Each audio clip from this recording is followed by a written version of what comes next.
नमस्कार दोस्तों, 3 दिसंबर 2021 की daily the Hindu editorial discussion में आपका स्वागत है।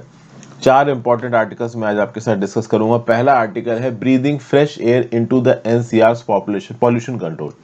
आपको पता है दिल्ली के आसपास का जो इलाका है जिसको आप नेशनल कैपिटल रीजन बोलते हो, उसमें नोएडा आ गया, फरीदाबाद आ गया, गुड़गांव आ गया, तो इस तरीके के जो मतलब आसपास के इलाके, यहाँ पे पॉल्यूशन की प्रॉब्लम बहुत ज्यादा है। और दिल्ली की सरकार, केंद्र की सरकार सब अपना सर खुजा रहे हैं कि करें तो करें क्या। सुप्रीम कोर्ट इनके अलग पीछे पड़ा है, नेशनल ग्रीन ट्राइब्यूनल कुछ नई टैक्टिक्स लेके आ रहा है। इस बीच में अभी recently United Nations Environment Programme ने रिव्यू किया है चाइना की स्ट्रेटजी का। चाइना ने किस प्रकार से बीजिंग के आसपास के इलाके में पॉल्यूशन को सॉर्ट आउट किया है, और उन्हीं तरीके के इस्तेमाल करके हम लोग दिल्ली के पॉल्यूशन की प्रॉब्लम को सॉर्ट आउट कर सकते हैं, ऐसा इस आर्टिकल में बताया जा रहा है। तो आर्टिकल देख लेंगे। वैसे तो मुझे कोई बहुत एक्स्ट्रा ऑर्डिनरी पॉइंट्स नहीं नजर आए इस आर्टिकल में, but let's discuss it. Next बात करेंगे लिमिटेड गेन्स। तो रिसेंटली आपको पता है कि साउथ अफ्रीका और बोट्सवाना के आसपास ये जो ओमिक्रॉन वेरिएंट पता चला, तो दोनों ही कंट्रीज ने रिपोर्ट कर दिया ओमिक्रॉन वेरिएंट को। लेकिन अब दोनों ही कंट्रीज के ऊपर पूरी दुनिया में आप कह दो बैन लगा दिया गया है। साउथ अफ्रीका और बोट्सवाना से कोई कहीं जा ही नहीं सकता, ऑलमोस्ट हर जगह बैन हो गया। इंडिया ने नहीं लगाया बैन, चाइना ने नहीं लगाया, बट ऑलमोस्ट हर जगह ही बैन लग गया है। तो ये बोला जा रहा है कि जब चाइना में फैलना हुआ था कोरोना वायरस शुरू, तब चाइना ने बताया नहीं, पूरी दुनिया ने उसको क्रिटिसाइज किया। अब जब साउथ अफ्रीका बोट्सवाना ने बता दिया है, तब आप इतना खतरनाक बैन लगा के उनको पनिश कर रहे हो। तो इतने सीवियर बैन लगा दोगे तो साउथ अफ्रीका और बोट्सवाना की इकोनॉमी को नुकसान होगा। तो कल की डेट में किसी तीसरी कंट्री में कोई और खतरनाक वेरिएंट फैलता है तो वो बताएंगे ही नहीं। और यहां भी जरूरत है सर्विलांस की। इस पर्टिकुलर आर्टिकल में यूरोपियन कंट्रीज की बुराई की जा रही है। जब साउथ अफ्रीका में ये ओमिक्रॉन बताया गया, रिपोर्ट किया गया, उससे पहले ही यूरोपियन कंट्रीज में ये ओमिक्रॉन फैल रहा था। तो यहां पे साउथ अफ्रीका का जो सर्वेलेंस सिस्टम है यूरोपियन कंट्रीज से बेटर बताया जा रहा है। कैसे, उसके बारे में देखेंगे। फिर birth and right, assisted reproductive technologies bill, ये भाई लोकसभा में पास हो गया, राज्यसभा में पेंडिंग है। अब इस पर्टिकुलर बिल के कंटेक्स्ट में पार्लियामेंट्री स्टैंडिंग कमेटी ने क्या बोला, अभी के लिए क्या कमी है। वैसे तो एआरटी बिल के बारे में मैंने आपसे बात की है, एक दो पॉइंट्स और हैं, उसको इस आर्टिकल में देख लेंगे। और नेक्स्ट आर्टिकल में आपको बताऊंगा कामराज प्लान के बारे में। कामराज प्लान क्या है? तो 1963 में मद्रास स्टेट के जो चीफ मिनिस्टर थे के कामराज, इन्होंने जवाहरलाल नेहरू जी, हमारे जो पूर्व प्रधानमंत्री थे, पहले प्रधानमंत्री थे, उनको सजेस्ट किया कि साहब एक काम करते हैं कि जैसा होता है ना कि राज्य की सरकार में कैबिनेट होती है, प्राइम मिनिस्टर चीफ मिनिस्टर होता है, उसके नीचे के मिनिस्टर्स होते हैं। तो सारे मिनिस्टर्स रिजाइन कर देंगे और सारे मिनिस्टर्स जाके गांव वगैरह के इलाकों में ग्राउंड लेवल पे लोगों के लिए काम करेंगे, और उनकी बजाय नए मिनिस्टर्स आएंगे। कुछ इस प्रकार के प्लान को यहाँ पे वाईएसआर जगनमोहन रेड्डी इंप्लीमेंट करने की कोशिश कर रहे हैं। तो लेट्स सी ये प्लान क्या है। तो ये 4 आर्टिकल्स मैं आज आपके साथ डिस्कस करने वाला हूं। विदाउट वेस्टिंग टाइम पहले आर्टिकल चलते हैं। वीडियो पे लाइक का बटन, दोस्तों चैनल को शेयर और सब्सक्राइब कर लीजिए। हो सके तो ज्वाइन बटन दबा के हेल्प करें, आपकी ज्वाइन बटन दबाने से काफी मदद मिलती है। ओके, आपके कुछ अलग से इनपुट्स हैं तो आप कमेंट करके बता सकते हैं। इंस्टाग्राम पे फॉलो कर लीजिए, टेलीग्राम ग्रुप ज्वाइन कर लीजिए, दोनों ही चीजों का लिंक नीचे दिया हुआ है। तो यहाँ पे क्या है, इमिनेंट कामराज प्लान। आंध्र प्रदेश में वाईएसआर कांग्रेस पार्टी की जो सरकार है वो अपने इस प्लान को यहाँ पे इंप्लीमेंट कर रही है। जब 2019 में वाईएसआर जगनमोहन रेड्डी ताकत में आए थे, उसी समय इन्होंने बोल दिया था कि भाई आधे में, मतलब 5 साल का टेन्योर होता है ना 2019 से लेकर 2024 तक का, तो लगभग आधे में पूरी कैबिनेट रिजाइन करेगी और ये कैबिनेट की बजाय बिल्कुल नई कैबिनेट आएगी। तो जो पहले के लीडर्स हैं वो गांव दराज के इलाके में जाके लोगों के लिए ग्राउंड लेवल पे काम करेंगे। This is similar to the plan which was implemented by chief minister K Kamaraj in the Madras state in 1963। इस प्रकार का प्लान के कामराज ने जवाहरलाल नेहरू जी को सजेस्ट किया था 1963 में। जवाहरलाल नेहरू जी ने हाँ बोल दिया था, इसको इंप्लीमेंट किया गया था। इसमें होगा क्या कि अभी के लिए मान लो 30 मिनिस्टर्स हैं, तो 30 के 30 रिजाइन कर देंगे, गांव के इलाके में जाके काम करेंगे और नए 30 मिनिस्टर्स आएंगे। तो होगा ये कि पहले 2.5 सालों में जो इन 30 मिनिस्टरों ने अलग अलग पॉलिसीज बनाई हैं, तो उन पॉलिसीज को ग्राउंड लेवल पे इंप्लीमेंट करेंगे जाके, और फिर नया फ्रेश टैलेंट आएगा कैबिनेट में, वो अपना अलग एक प्रकार से मोडस ऑपरेंडी से राज करेगा। हालांकि chief minister YS Jaganmohan Reddy रहेंगे, याद रखिएगा। तो आंध्र प्रदेश से न्यूज कुछ ऐसे निकल के आ रही कि जो रीशफलिंग है ये ऑलरेडी शुरू हो चुकी है। जो भी सीनियर लीडर हैं और वाईएसआर जगनमोहन रेड्डी है, इनके बीच में कंसल्टेशंस चल रहे हैं और ओवरऑल जल्दी ही ये रिशफल इंप्लीमेंट किया जाएगा। पहले तो भाई कुछ ऐसा था कि ये प्लान बनाया गया था कि 90% ऑफ द मिनिस्टर्स को रिशफल किया जाएगा, लेकिन अब ये प्लान बनाया जा रहा है कि सारे मिनिस्टर्स को यहां पे रिशफल किया जाएगा। रिसेंटली जो एनर्जी मिनिस्टर हैं बलिनेनी श्रीनिवास रेड्डी, ये रिपोर्टर से बात कर रहे थे और उन्होंने बोला कि भाई पूरा का पूरा कैबिनेट यहां पे रिप्लेस होगा। और ये जो रिशफल होना था, पहले इसका डेट सेट की गई थी 15 अक्टूबर 2021, लेकिन अब ये रिशफल 14 जनवरी 2022 तक इंप्लीमेंट कर दिया जाएगा। और इसको एक बड़ा स्ट्रैटेजिक मूव बताया जा रहा है। 2024 में फिर से आंध्र प्रदेश में इलेक्शन होंगे, तो उससे पहले this is a very strategic move, क्योंकि इससे होगा ये कि जो वाईएसआर के लीडर्स हैं, पहली बार तो इनकी पॉजिटिव इमेज बनेगी, ऐसा लगेगा कि हाँ भाई ये सिर्फ मिनिस्टर की कुर्सी के पीछे नहीं भाग रहे। दूसरा, इन लोगों ने जो प्लान्स इंप्लीमेंट किए हैं, मतलब जो पॉलिसीज बनाई हैं, उन पॉलिसीज को ग्राउंड लेवल पे जाके ये लोग लोगों के बीच में देखेंगे कि भाई इंप्लीमेंट हो रही हैं कि नहीं हो रही हैं। ठीक है, तो ये सब बातें यहां पे बताई जा रही हैं। अच्छा, एक और बात है, स्टेट में डीलिमिटेशन चल रहा है। अब आप बोलोगे डीलिमिटेशन क्या होता है? डीलिमिटेशन ये होता है कि भाई कॉन्स्टिट्यूएंसीज के इलाके को बदला था। जैसे मान लो अब आंध्र प्रदेश के अंदर एक्स अमाउंट ऑफ कॉन्स्टिट्यूएंसीज है, उन एक्स अमाउंट ऑफ कॉन्स्टिट्यूएंसीज को वाई अमाउंट ऑफ कॉन्स्टिट्यूएंसी, मतलब एडमिनिस्ट्रेटिव कन्वीनियंस के हिसाब से एक कॉन्स्टिट्यूएंसी जहां से एक एमएलए इलेक्ट होता है, उस कॉन्स्टिट्यूएंसी के इलाके को बदल लो सेंसस के हिसाब से और बाकी फैक्टर्स के हिसाब से कि आप उसका एडमिनिस्ट्रेशन कैसे अच्छी तरीके से करोगे।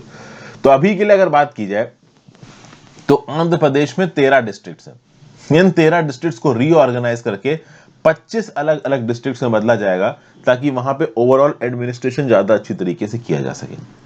और ये जो मिनिस्टर्स हैं ये भी ग्राउंड लेवल पे जाएंगे, अलग अलग रीजन्स में जाके लोगों के साथ कनेक्ट करेंगे। अभी तो क्या है, ये लोग कैपिटल में बैठ के आराम से राज करते रहते हैं। अब राज नहीं करना है, आपने जो स्कीम बनाई है, जैसे फॉर एग्जांपल अभी की सरकार है आंध्र प्रदेश की, उसकी फ्लैगशिप स्कीम है नवरत्नालु वेलफेयर स्कीम। तो इस नवरत्नालु वेलफेयर स्कीम के अंदर जितनी भी अलग अलग प्रकार की वेलफेयर स्कीम आती हैं, इनको ग्राउंड लेवल पे जाके इंप्लीमेंट करो। जैसे नवरत्नालु वेलफेयर भरोसा स्कीम, वेलफेयर स्कीम के अंदर आती है वाईएसआर ऋतु भरोसा स्कीम, जिसमें 50,000 का असिस्टेंस दिया जाता है फार्मर्स को। फिर स्टूडेंट्स की जो फी रिइंबर्समेंट फीस है, आरोग्य सारी जो फ्री मेडिकल ट्रीटमेंट स्कीम है, अम्मा वोदी जो डायरेक्ट ट्रांसफर किया जाता है 15,000 रुपए का उन माओं को जो अपने बच्चों को स्कूल में भेज रही। तो इस प्रकार के जो नियम कानून बनाए गए हैं, जो पॉलिसीज बनाई गई है, पॉलिसीज का efficient implementation at the ground level should be the target.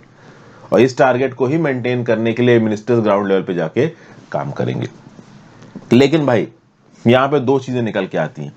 पहली चीज तो निकल के ये आती है कि जो दिग्गज लीडर हैं इस वाईएसआर कांग्रेस पार्टी के, उनको प्रॉब्लम हो जाएगी। बूढ़े हो गए हैं, पूरी जिंदगी पॉलिटिक्स के फील्ड में घिसे हैं, तो उनको लगेगा कि यार ये क्या बच्चा वाईएसआर जगनमोहन रेड्डी हमको आके बोल रहा है कि कुर्सी छोड़ो, गांव में जाओ, हम नहीं जाएंगे, हम तो इतनी मेहनत से लीडर बने, हम लीडर बने रहेंगे। तो कुछ ना कुछ लोग तो यहाँ पे चीजों को अपोज करेंगे ही करेंगे। कुर्सी छोड़ना इतना आसान नहीं होता सबके लिए, पहली चीज। दूसरी चीज, जो लीडर्स ग्राउंड लेवल पे जाके काम करेंगे भी ना, उनको भाई अकाउंटेबिलिटी से रिलेटेड क्वेश्चंस फेस करने पड़ेंगे। तो राज्य की कैपिटल कहां बनेगी? आपको पता है कि आंध्र प्रदेश में मेजर इशू चल रहा है। पहले अमरावती कैपिटल थी, फिर 3 जगहों को Vizag, Kurnool, legislative, executive, judicial capital बनाने की बात होने लगी। तो कैपिटल को लेके इन लोगों से लोग सवाल पूछेंगे, राज्य के फाइनेंसेस को लेके सवाल पूछेंगे। आंध्र प्रदेश के ऊपर वैसे भी इल्जाम लग रहा है कि ये उधार ले लेके लोगों में पैसा बांटे जा रहे हैं, इनके पास इतना पैसा है नहीं। ठीक है, फिर ये जो लैंड पूलिंग और अमरावती फार्मर वाला इशू है, अभी मैंने आपको बताया, गवर्नमेंट एम्प्लॉयज को कितनी तनख्वाह देनी है, स्पेशल कैटेगरी स्टेटस मिल रहा है कि नहीं मिल रहा है राज्य को, इन सब चीजों को लेकर आंध्र प्रदेश की इन पुराने मिनिस्टर से सवाल पूछे जाएंगे। Plus at the same point of time दूसरी पार्टीज आंध्र प्रदेश के अंदर मोर्चा खोल चुकी हैं।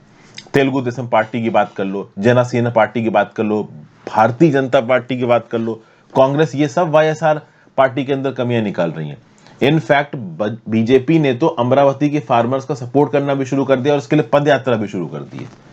तो ये सब चीजें, तो इस पर्टिकुलर रीशफल के कुछ पॉजिटिव एंगल्स है, कुछ नेगेटिव एंगल्स है। पॉजिटिव एंगल्स तो ये हैं कि भाई यंग और एस्पायरिंग लेजिस्लेटर्स को मौका मिलेगा यहाँ पे मिनिस्टर बनने का। पुराने सीनियरों को गांव वगैरह में जाके काम करना पड़ेगा, वो जाना चाहे ना जाना चाहे, that is a different scene. तो ये था लॉजिक। नेक्स्ट आर्टिकल पे आते हैं, birth and rights. Laws on reproductive rights must recognise differences in orientation, relationship choices. देखिए, गवर्नमेंट ऑफ द लैंड ने एक बिल पास करके लॉ बनाया, और वो लॉ अभी के लिए एक्सक्लूसिविस्ट नजर आ रहा है, मतलब कुछ लोगों को बेनिफिट से एक्सक्लूड कर दिया, इस लॉ ने बाहर कर दिया। कैसे बाहर कर दिया तो आपको हल्का फुल्का आइडिया तब तक लग ही गया होगा, 2 दिन से मैं इस न्यूज के बारे में बात कर रहा हूं। Assisted reproductive technology bill 2020 Lok Sabha में पास हुआ। इसमें भाई जो भी हेट्रोसेक्सुअल कपल्स हैं, मतलब अपोजिट सेक्स के कपल्स हैं, एक लड़का एक लड़की, इन्होंने आपस में शादी की तो ये बच्चा गोद ले सकते हैं एआरटी टेक्नोलॉजी की मदद से। जो सिंगल वुमेन है वो अगर मां बनना चाहे, ठीक है, तो वो बच्चा गोद ले सकती है इस टेक्नोलॉजी की मदद से। लेकिन सिंगल मैन और LGBTQI+ कम्युनिटी के मेंबर्स, ये 2 लोग बेनिफिट नहीं ले सकते। अब यहां पे प्रॉब्लम है, इससे आप सारे के सारे मेन को क्या कह सकते हो, विक्टिमाइज करो। मतलब कि देखिए, एक सिंगल पेरेंट जो कि आदमी है, वो एक छोटी सी बच्ची को गोद ले, ये मना है इस लॉ के अंदर। कैसे मना है भाई? मतलब क्या सारे मेन ही रेपिस्ट हैं? क्या सारे मेन ही पॉक्सो के अंदर चार्ज किए जाएंगे? क्या सभी यहां पे एकदम गंदे करेक्टर के घूम रहे हैं? तो यही बोला जा रहा है कि भाई देखिए, जो पार्लियामेंट्री स्टैंडिंग कमेटी बनाई गई थी, उस पार्लियामेंट्री स्टैंडिंग कमेटी ने बोला था कि LGBT की कम्युनिटी के लोग और ये जो सिंगल मैन है, इन दोनों को भी आप ये राइट दो कि ये बच्चों को असिस्टेड रिप्रोडक्टिव टेक्नोलॉजी के बेसिस पे पेरेंट बन सके, ठीक है। लेकिन इस पर्टिकुलर बिल ने LGBT+ कम्युनिटी के लोगों को और मेन को, सिंगल मैन को यहां पे ये राइट नहीं दिया।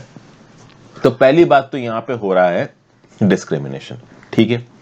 फिर इस पर्टिकुलर बिल में फर्टिलिटी ट्रीटमेंट की बात हो रही है, एक नेशनल रजिस्ट्री बनाने की बात हो रही है, ओके। सारे मेडिकल प्रोफेशनल्स जो कि इस फर्टिलिटी की फील्ड में काम कर रहे हैं, सारे क्लिनिक्स, उनका मोडस ऑपरेंडी, उनका स्टैंडर्ड ऑपरेटिंग प्रोसीजर, हर चीज बेसिकली इस पर्टिकुलर बिल के अंदर रेगुलेट किया जाएगा। फिर इस बिल के अंदर जो डोनर्स हैं एग्स के, कौन डोनर बन सकता है, उसके ऊपर कुछ राइट्स बनाए गए हैं। उन डोनर्स के क्या राइट होंगे, ठीक है। जो चिल्ड्रन बॉर्न आउट होगा एआरटी के थ्रू, उसके क्या राइट्स होंगे। अगर किसी क्लिनिक ने कोई गाइडलाइन को वॉयलेट किया तो उसके खिलाफ क्या सजा दी जाएगी। एम्ब्रियोस का इलीगल ट्रैफिकिंग बंद की जाएगी। गरीब जो कि पैसों की लालच में या फिर इंटिमिडेशन की लालच में आके अपना एग डोनेट करने लगते हैं या अपना स्पर्म डोनेट करने लगते हैं, इनको यहां पे बचाने की कोशिश की जाएगी। समझ गए? लेकिन प्रॉब्लम ये कि LGBTQI कम्युनिटी और सिंगल मैन को आपने यहां पे एक्सक्लूड कर दिया। तो आप क्या कर रहे हो, आप इन 2 कम्युनिटीज को विक्टिमाइज कर रहे हो। आप ये कह रहे हो कि ये 2 जो कैटेगरी ऑफ पीपल हैं, सिंगल मैन और LGBTQ+, इनको हक नहीं है, इनको अधिकार नहीं है, इनको राइट नहीं है बच्चे अडॉप्ट करने का। अरे भाई क्यों नहीं है? इनके अंदर क्या प्रॉब्लम है? सिंगल वुमेन कर सकती है बट ये नहीं कर सकते, ठीक है। उसके बाद कुछ और बातें यहां पे बताई जा रही हैं कि स्टैंडिंग जो पार्लियामेंट्री कमेटी थी, उसने ओवरऑल ये बोला था कि हाँ भाई ठीक है, LGBT कम्युनिटी और सिंगल मैन बच्चे अडॉप्ट कर सकते हैं, लेकिन जो लिव इन कपल्स हैं, जो सेम सेक्स कपल्स हैं, तो या तो एक गे कपल हो या लेस्बियन कपल हो या फिर एक लिव इन कपल हो। अभी तक आपको पता होगा कि गे कपल और लेस्बियन कपल को लीगली इंडिया के अंदर शादी करने की परमिशन नहीं है। और लिव इन कपल, मान लो एक लड़का एक लड़की है, वो साथ में एक दूसरे के साथ रह रहे हैं, उन्होंने शादी नहीं की है, तो ये लोग भी अभी के लिए बच्चा एआरटी के अंदर नहीं पेरेंट बन सकते। समझ गए? क्योंकि हमारी सरकार का ये बोलना है कि देखिए, हमारे देश का सोशल सेटअप ऐसा नहीं है कि लिव इन पर्सन्स बच्चे को अडॉप्ट करें।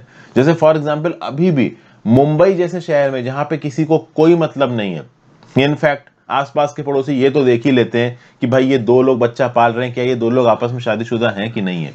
यूपी बिहार साइड चले जाओगे तो बाहर वाले आप ही घर के अंदर झांकते रहेंगे, भाई क्या हो रहा है। उनको अपने घर से ज्यादा दूसरे घर की चिंता होती है। लेकिन मुंबई साइड में फिर भी प्रोग्रेसिवनेस है, लेकिन उस प्रोग्रेसिवनेस के बावजूद लोग इतना तो देखते ही हैं कि अगर एक कपल एक बच्चे को पाल रहा है तो क्या वो कपल मैरिड है आपस में। और हेट्रोसेक्सुअल कपल हुआ तो ठीक है, मतलब एक लड़का लड़की हुई तो ठीक है। अगर एक लड़की लड़की मिलकर बच्चा पाल रहे हैं, लड़का लड़का मिलकर बच्चा पाल रहे हैं, तब तो बिल्कुल ही बात आएगी। लड़के लड़के को बोल देंगे अरे भाई तुम दोनों भाई भाई हो गया। तो मतलब हमारे देश का जो सोशल सेटअप है ना, काफी हिला हुआ है। और उसके चलते क्या हो रहा है कि जो नियम कानून है उसमें वो चीज दिख रही है। तो एक तो सेम सेक्स कपल्स वो बच्चा नहीं रख सकते, अनमैरिड कपल्स जो लिव इन में रह रहे हैं वो बच्चा नहीं रह सकते एआरटी के अंदर। तो डेफिनेटली सोशल सेटअप के हिसाब से तो चीजें हैं, लेकिन है तो रेट्रोगेट, है तो पुरानी, है तो पिछड़ी हुई। तो जो हमारे यहाँ पे बिल आ रहे हैं कम से कम उसमें पिछड़ापन तो ना दिखे, लेकिन वो पिछड़ापन अभी के लिए यहां दिख रहा है। तो बिल पास होकर लोकसभा से राज्यसभा में पहुंच चुका है। अब राज्यसभा इसको करेक्ट करता है नहीं करता है, वो आगे आने वाले समय में पता चलेगा। आर्टिकल तो यही बोल रहा है कि राज्यसभा को यहाँ पे रिस्पॉन्सिबिलिटी लेनी चाहिए और बिल में जो भी प्रॉब्लम है उसको करेक्ट करना चाहिए। नेक्स्ट चलते हैं limited gains, increased vaccination, Covid appropriate behaviour can cut Omicron risk.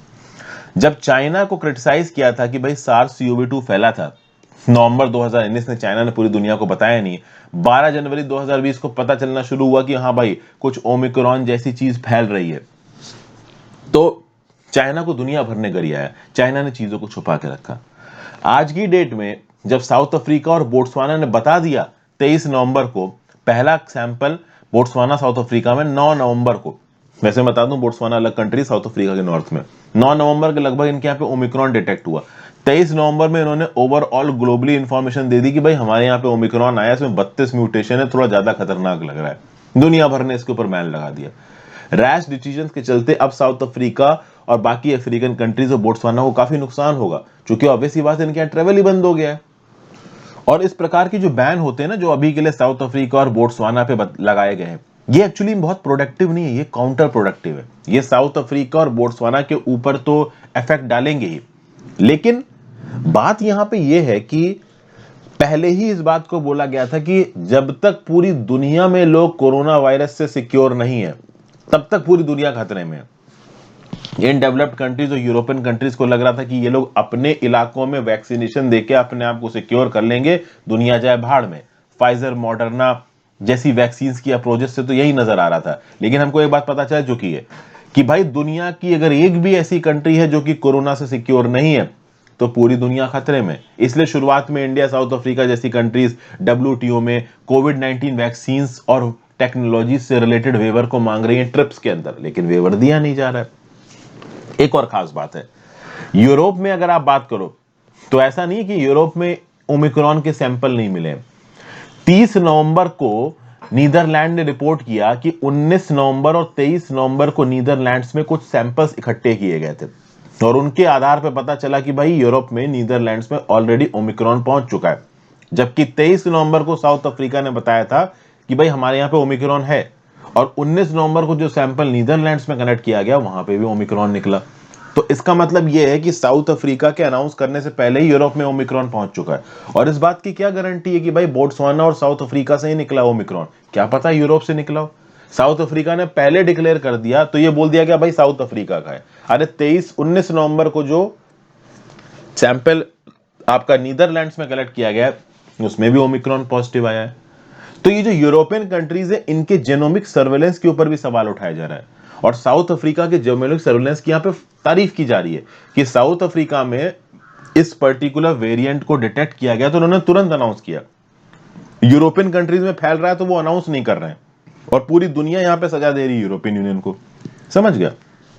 तो ये सब बातें ओवरऑल यहां पे बताई जा रही हैं। अच्छा, एक और बात है, ये 61 पैसेंजर्स जो कि साउथ अफ्रीका से लौट के जा रहे थे यूरोप में, उसमें 14 पैसेंजर्स के अंदर ओमिक्रॉन निकला, और इन पर्टिकुलर पैसेंजर्स के अंदर ओमिक्रॉन के अलग अलग स्ट्रेन्स हैं। जी हाँ, अलग अलग स्ट्रेन्स है।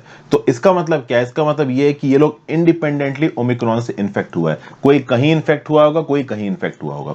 ओमिक्रॉन की खास बात यही है कि इस एक पर्टिकुलर वायरस में इतने म्यूटेशंस हैं कि स्ट्रेन बहुत अलग अलग है, और आप एक बिल्कुल ही अलग प्रकार के स्ट्रेन से इन्फेक्ट हो सकते हो। हाँ, वो इन्फेक्टिविटी आपकी हेल्थ पे कितना सीवियर इंपैक्ट डालेगी उसके बारे में जानकारी अभी कम है, वो धीरे धीरे आगे आने वाले समय में पता चलेगा। और जब साउथ अफ्रीका ने फ्लैग किया कि भाई उनके यहाँ ओमिक्रॉन है, उससे पहले ही बेल्जियम और जर्मनी में ओमिक्रॉन मिल चुका था। तो हम ये 100% कह नहीं सकते कि ओमिक्रॉन साउथ अफ्रीका से ही इमर्ज हुआ हो। साउथ अफ्रीका ने पहले रिपोर्ट कर दिया तो पूरी दुनिया में हो हल्ला हो गया कि साउथ अफ्रीका से निकला है ओमिक्रॉन। हालांकि हो सकता है कि पहले वो यूरोपियन कंट्रीज में फैल रहा हो और यूरोपियन कंट्रीज प्रॉपर तरीके से रिपोर्ट ही नहीं कर पाई हो, तो यूरोपियन कंट्री के सर्वेलेंस को अफ्रीका से गंदा बताया जा रहा है। ठीक है, तो यही बताया जा रहा है एंड में कि भाई ये जो ट्रैवल बैन लगाया गया है साउथ अफ्रीका के ऊपर, ये बिल्कुल भी सही नहीं है। डेफिनेटली ओमिक्रॉन एक very high global risk pose करता है, बट साउथ अफ्रीकन इकोनॉमीज के ऊपर एकदम से इतना प्रेशर और लोड डाल देना ये भी बिल्कुल सही नहीं है। सब लोग मिलकर काम करेंगे, वैक्सीनेशन की कवरेज को बढ़ाएंगे, ग्लोबल कोऑपरेशन होगा, तब हम इस वायरस से लड़ पाएंगे। किसी के ऊपर ब्लैंकेट बैन लगा के हम इस वायरस से नहीं लड़ पाएंगे। और आज के अपने आखिरी आर्टिकल चलते हैं, breathing fresh into NCR's pollution control. देखिए भाई, सीधी सीधी बात की जाए, जब भी पॉल्यूशन कंट्रोल की बात होती है और इन्वायरमेंटल एक्सपर्ट्स पॉल्यूशन कंट्रोल की बात करते हैं, तो पॉल्यूटेंट की बात होती है कि भाई पॉल्यूशन फैलाने वाला पॉल्यूटेंट कौन सा है, PM 2.5 है, PM 10 है। फिर पेनाल्टीज की बात होती है, अर्बन फॉर्म और ट्रांसपोर्ट इंफ्रास्ट्रक्चर में कितना पॉल्यूशन हो रहा है इसकी बात हो रही है, और इस पॉल्यूशन को कैसे हटाया जाए, ग्रीन डेवलपमेंट कैसे किया जाए, इसकी बात हो रही है। अब इस कंटेक्स्ट में यहां पे नेशनल ग्रीन ट्राइब्यूनल ने एक प्रोसेस शुरू किया है। तो बेसिकली सरकार से यहां पे पॉल्यूशन के प्रॉपर कॉजेस को पूछा है। देखिए क्या लिखा हुआ है, there is a report that the NGT directed Ministry of Environment, Forest and Climate Change to modify the National Clean Air Program, which proposes 20 से 30% reduction of air pollution by 2024। कुल मिला के एनजीटी यहाँ पे ministry of environment, forest and climate change से ये बोल रहा है कि जो आपका नेशनल क्लीन एयर प्रोग्राम, इसमें कुछ प्रॉब्लम्स है। आपके इस प्रोग्राम में 2024 तक 20 से 30% पॉल्यूशन को कम करने की बात की गई है, ये इनफ नहीं है, आपको अपने प्रोग्राम को अमेंड करने की जरूरत है। मतलब national green tribunal ground level पे इंप्लीमेंट होके सीधे मिनिस्ट्री ऑफ एनवायरमेंट से कह रहा है कि अपनी अप्रोच को, अपनी मोडस ऑपरेंडी को बदलो, ठीक है। फिर एनसीएपी की बात की जाए, नेशनल क्लीन एयर प्रोग्राम की, तो नेशनल क्लीन एयर प्रोग्राम में कोलैबोरेटिव और पार्टिसिपेटिव अप्रोच की बात की गई है, पॉल्यूशन को मॉनिटर करने की बात की गई, टारगेट बेसिस पे उसको कम करने की बात की गई, इमरजेंसी मेजर्स लेने की बात की गई। बट इसके बावजूद भी ज्यादा कुछ हो नहीं पा रहा है। सर खुजा रही है दिल्ली की सरकार और केंद्र की सरकार, बट पॉल्यूशन यहां पे कम नहीं हो रहा है। अभी कल की ही बात करें हम लोग 2 दिसंबर की, तो 2 दिसंबर को सुप्रीम कोर्ट ऑफ इंडिया ने केंद्र की सरकार से एक सवाल पूछा कि भाई तुम्हारा ये जो commission for air quality management है नेशनल कैपिटल रीजन में, कर क्या रहा है। आप लोगों ने commission for air quality management बना लिया, लेकिन दिल्ली में तो एयर पॉल्यूशन लगातार बढ़ रहा है, आप ठीक ही नहीं कर पा रहे हो, ठीक है। तो इस पर्टिकुलर हियरिंग में सुप्रीम कोर्ट ने सीधे सीधे केंद्र की सरकार और दिल्ली की सरकार को फटकार लगाई, बोला 24 घंटे के अंदर हमारे पास सॉल्यूशन लेके आओ कि कैसे एयर पॉल्यूशन को कम किया जाए। तो इसके रिस्पांस में जो सॉलिसिटर जनरल आए थे केंद्र की सरकार को रिप्रेजेंट करते हुए, इन्होंने बोला कि साहब देखिए, ये जो commission for air quality management है, इसका जो काम करने का तरीका है, इसकी जो फंक्शनिंग मेथोडोलॉजी है, इसका जो स्ट्रक्चर है, पावर स्ट्रक्चर, हमें इसको रीवर्क करना पड़ेगा। तो मतलब मजाक सा चला, अभी तो commission for air quality management बना है, सही तरीके से काम कर नहीं पा रहा। सुप्रीम कोर्ट ने जब केंद्र की सरकार से और दिल्ली की सरकार से सवाल पूछा, तो केंद्र की सरकार के सॉलिसिटर जनरल क्या बोल रहे हैं कि इसको रीऑर्गेनाइज करने की जरूरत है। तो कुल मिला के यहां पे सब सर खुजा रहे हैं। दिल्ली का पॉल्यूशन लेवल इतना ज्यादा बढ़ गया है कि किसी को पता ही नहीं चल पा रहा है, तो करें कि करें क्या, ठीक है। अर्बन ट्रांसफॉर्मेशन की अगर हम बात करें तो एक सोशल प्रोसेस है। अर्बन ट्रांसफॉर्मेशन में बहुत हद तक लोगों क्या कर रहे हैं, लोगों की लाइफस्टाइल के साथ जुड़ा हुआ, ठीक है। और यहां पे चीजों को सॉर्ट आउट कर देना, बहुत सारे प्लेयर्स के कोऑर्डिनेशन की जरूरत है, केंद्र सरकार, राज्य सरकार और इवन लोग। जब तक लोग यहाँ पे इंटरेस्टेड नहीं होंगे, आप पॉल्यूशन कंट्रोल नहीं कर पाओगे। दिल्ली में दिवाली में क्या हुआ आपको बहुत अच्छी तरीके से पता है। दिल्ली के हर नागरिक को पता था कि पॉल्यूशन को कंट्रोल करने की जरूरत थी, तब भी पटाखे फोड़ रहे थे और पॉल्यूशन लेवल सीवियर पे पहुंच गए। अब यहाँ पे एक जो मेन टॉपिक है इस पर्टिकुलर आर्टिकल का, वो ये है कि भाई हम बीजिंग से यहाँ पे क्या सीख सकते हैं। तो रिसेंटली यूएन एनवायरनमेंट प्रोग्राम ने बीजिंग के pollution control, air pollution control की मेथोडोलॉजी को रिव्यू किया, और उस मेथोडोलॉजी में जो भी पॉइंट्स निकल के आए हैं, उससे हमारे पॉपुलेशन पॉलिसी मेकर्स बहुत कुछ सीख सकते हैं। अगर आप बीजिंग और दिल्ली की पॉपुलेशन को कंपेयर करो तो ऑलमोस्ट सेम पॉपुलेशन है। कुछ और चीजें जो कि दिल्ली और बीजिंग में सिमिलर है। भाई देखिए, अर्बन एयर पॉल्यूशन को टैकल करना बीजिंग में भी बहुत मुश्किल रहा है, एक बहुत लंबा प्रोसेस रहा है। बीजिंग में भी sulphur dioxide, nitrogen dioxide, PM10, carbon monoxide, PM 2.5, इस सब की पॉल्यूशन के जो चैलेंजेस थे बीजिंग के अंदर बहुत ज्यादा बड़े थे, ठीक है। बीजिंग में भी अक्सर कर स्मॉग आ जाना, ये सब चीजें बहुत ज्यादा थी। लेकिन यूएन की रिपोर्ट बताती है कि बीजिंग के अंदर जबरदस्त लेवल पे सिस्टमैटिक प्लानिंग थी, मॉनिटरिंग कैपेसिटी थी, लोकल स्टैंडर्ड्स को सेटअप किया गया, एनफोर्समेंट मैकेनिज्म लाया गया, पब्लिक अवेयरनेस लाया गया, और उसके बेसिस पे क्वालिटी कंट्रोल के थ्रू पॉल्यूशन के लेवल्स को बीजिंग में स्टेबलाइज किया गया। इनफैक्ट बीजिंग में आप कह लो कि पूरे शहर में 1000 PM 2005 सेंसर्स लगे थे जो कि हाई एमिशन एरियाज में रियल टाइम बेसिस में बताते थे कि हाँ भाई यहाँ पे इतना ज्यादा पॉल्यूशन है, यहाँ पे इतना ज्यादा पॉल्यूशन है, इसको कम करो, एकदम से ट्रैफिक को रोक देना। 24 घंटे एडवांस में वार्निंग दी जाती थी कि बहुत ज्यादा पॉल्यूशन होने वाला है, ट्रैफिक को कम करो। Plus public transport system, Beijing, New York, London जैसी सिटी में जिस प्रकार से अर्बनाइजेशन हुआ है ना, बड़ा जबरदस्त है। बीजिंग की अगर आप 7th रिंग रोड देखोगे तो ये जो 7th रिंग रोड है 1000 किलोमीटर लंबी है, और बीजिंग शहर में बड़े व्हीकल्स को घुसने की जरूरत नहीं, बाहर से बड़े व्हीकल्स निकल जाते हैं। दिल्ली में भी रिंग रोड है बट उस लेवल की नहीं है, ठीक है। अगर आप देखो तो बीजिंग में 550 किलोमीटर की मेट्रो है, दिल्ली से 1.5 गुना ज्यादा। बीजिंग में 1000 किलोमीटर की मेट्रो रेल बनाने की बात की जा रही है। बीजिंग के ट्रांसपोर्ट सिस्टम में जो बस ट्रांसपोर्ट सिस्टम है उसमें 30,000 लो फ्लोर बसेस है, जो कि दिल्ली ट्रांसपोर्ट कॉर्पोरेशन से 8 गुना ज्यादा है, ठीक है। बीजिंग में, चाइना में 72% ट्रेवल पब्लिक ट्रांसपोर्ट से होता है, जापान में 37%, यूरोप में 17%, यूएस में 10%। तो ओवरऑल अपने पब्लिक ट्रांसपोर्ट इंफ्रास्ट्रक्चर को और रोड नेटवर्क्स को, मेट्रो नेटवर्क्स को, बस नेटवर्क्स को बीजिंग ने इतना एफिशिएंट बनाया है कि ओवरऑल प्राइवेट व्हीकल्स ज्यादा सड़कों पर नजर भी नहीं आते हैं, कंजेशन भी नहीं लगता है। बात यह है ना कि आपके पास भले व्हीकल्स ज्यादा हो, अगर आपका पब्लिक ट्रांसपोर्ट नेटवर्क अच्छा है तो कुल मिला के सड़कों पे ज्यादा गाड़ियां प्राइवेट निकलेंगी नहीं, और ज्यादा प्राइवेट गाड़ियां निकलेंगी नहीं तो जाम नहीं लगेगा। और आपको पता है कि पॉल्यूशन की एक बहुत बड़ी वजह होती है ट्रैफिक जैम। एक ही जगह पे चलती हुई गाड़ियां जाम में खड़ी हुई हैं, घंटों तक धुआं उड़ेल रही हैं, वो भी एक बड़ी वजह हो जाती है। फिर जब बात आती है एयर पॉल्यूशन की, तो पर्टिकुलेट मैटर को यहां पे रोक पाना बहुत ज्यादा जरूरी है। इस पर्टिकुलेट मैटर पॉल्यूशन की वजह से स्मॉग होता है, हेल्थ इश्यूज होते हैं, और ये जो पर्टिकुलेट मैटर पॉल्यूशन होता है वो व्हीकल एमिशंस की वजह से होता है, ठीक है। तो ट्रैफिक को यहां पे टैकल करना, इसके लिए ओवरऑल बीजिंग ने सोर्स अप्रोचमेंट, मतलब ओवरऑल ट्रैफिक कहां से आ रहा है, कहां से ओरिजिनेट हो रहा है, किस जगह पे ट्रैफिक जैम लगने के सबसे ज्यादा चांसेस हैं, किस दिन पॉल्यूशन सबसे ज्यादा होता है, किस दिन ट्रैफिक सबसे ज्यादा लगता है, कितनी डीजल व्हीकल्स रोड पे हैं, इन सब चीजों को बहुत सेंट्रलाइज तरीके से बीजिंग ने मॉनिटर किया, लोकल लेवल पे लोकलाइज्ड बेसिस पे प्लान्स को सेटअप किया और अपनी ट्रैफिक की प्रॉब्लम को सॉल्व किया। फिर बीजिंग में इलेक्ट्रिक कार्स की इकोसिस्टम को सेटअप किया जा रहा है। बीजिंग में 2022 तक 48 लाख चार्जिंग स्टेशंस लगाए जाने की बात की जा रही है, जिससे इलेक्ट्रिकल गाड़ियां सड़कों पर उतरेंगी। इस प्रकार के स्टेप्स इंडिया में अब तक इंप्लीमेंट नहीं किए गए, इस स्केल पे इंप्लीमेंट नहीं किए गए और इंप्लीमेंट करने की जरूरत है। और फाइनली इंडिपेंडेंट इवैल्यूएशन होना चाहिए। एयर क्वालिटी मैनेजमेंट की क्वालिटेटिव असेसमेंट थर्ड पार्टी के द्वारा हुई जानी चाहिए, ताकि इन असेसमेंट्स में भी सही पिक्चर लोगों के सामने आए, झूठी पिक्चर लोगों के सामने ना आए। तो ये सब बातें ओवरऑल यहाँ पे बताई गई हैं। आई होप आपको लेक्चर अच्छा लगा हो दोस्तों। Thank you for watching. आप अपने व्यू पॉइंट्स नीचे कमेंट बॉक्स में दे सकते हैं। एयर पॉल्यूशन से रिलेटेड बहुत ज्यादा तो कोई बहुत स्पेसिफिक पॉइंट्स तो नहीं थे, बट हाँ काम भर के पॉइंट्स मैंने यहाँ पे डिस्कस कर लिए। Thank you for watching. Instagram, Telegram पे फॉलो कर लीजिए और हो सके तो ज्वाइन बटन दबा के जरूर हेल्प करें। Have a great day. Good bye दोस्तों।